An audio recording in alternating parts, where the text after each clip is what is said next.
So I'm going to share with you why this whole battle for Berkeley deal is a bad deal. And to put it bluntly, I'm just going to tell you like this. It's designed to distract you and get you against each other, divided against one another. And while you're doing that, you're not realizing the program you're supporting without you even realize you're supporting it. Just like those AntiFa tools. You think they realize they're just pawns? You think they realize they're actually a tool of the globalists, eh? Well, when you get involved on their terms, yeah, you are too now.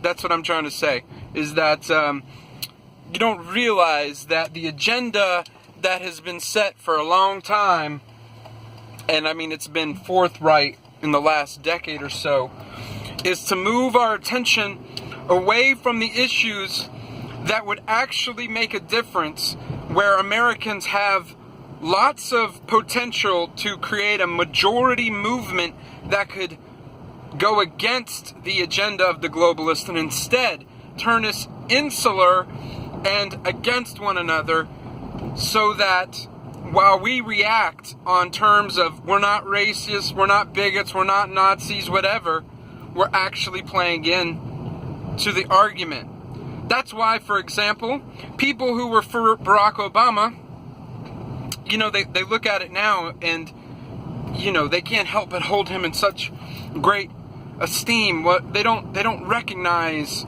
the war crimes he's done or committed, or how he actually was a continuation of Bush. That seems ridiculous, but they don't remember how he had everyone fired up about going after the bankers, about actually prosecuting the crimes, the war crimes in the Bush era of torture and more, about closing Guantanamo Bay, Guantanamo, I don't know, am I saying that right? Somebody tell me. And yet it all went on, still goes on.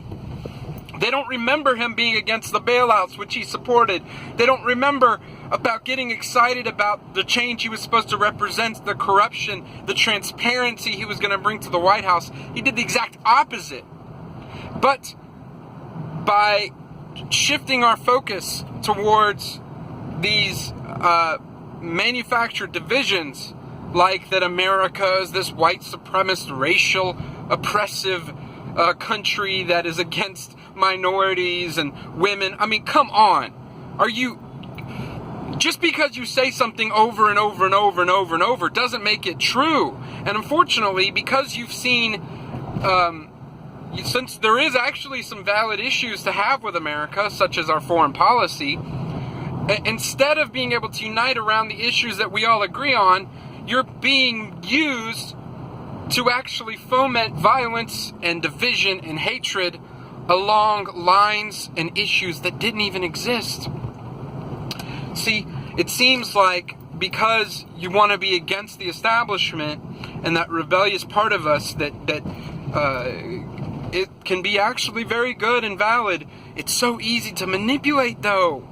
And so here we have it, where instead of us actually being able to talk about the issues surrounding the international, multi-transnational corporations and the globalist elite who are actually behind the scenes creating the environment for things like the refugee crisis, for things like the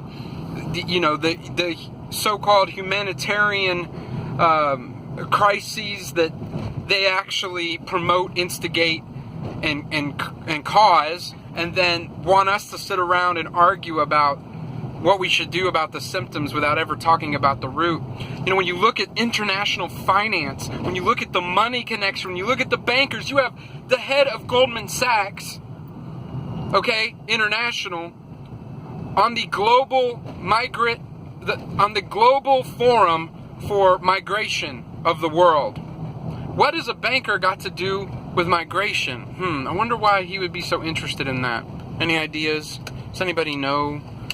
Anyway, I'm going to just quit right here, but I'll just tell you there's a lot more to come. I want to talk about this soon. It's not a good idea, guys, to get involved in this false left versus right fight over these issues that are not issues.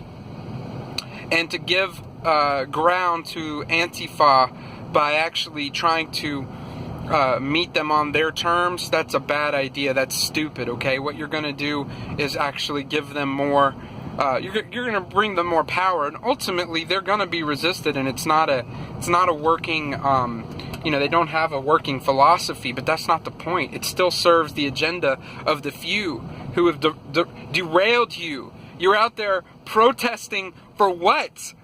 Because you're against people shutting down your free speech. What you're really doing is you're out there protesting because you've been incited by AntiFa. You're not organizing and protesting against this warmongering, the war machine, the corporate transnational sellouts who are actually doing the damage in our countries. You guys, we're not mobilizing for that. And those are issues we could actually join hands with many people who would be considered left. But no, we're stuck here needing to feel like we need to defend ourselves against these people who call us Nazis. Yeah, that trick to just call anybody who's against the globalist agenda. Look across Europe, it's the same thing. Any politician who comes up and actually criticizes or is against the globalist agenda for economic control over their countries, for, globalism, they're immediately called racist bigots. And young people who don't know any better, they fall for the trap because they think they've been conditioned to believe that the people who want sovereignty, who care about individual rights and prosperity and freedom and what's actually in the best interest of your nation, that those people must be racist bigots. Okay? By you fighting these people on their terms, you're actually helping their cause. Actually helping their cause. Okay, more to come soon. You know what to do.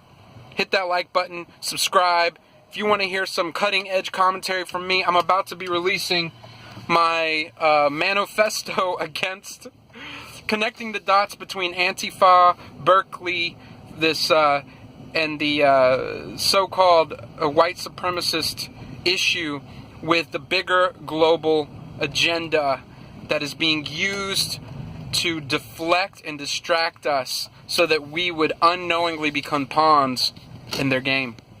Peace.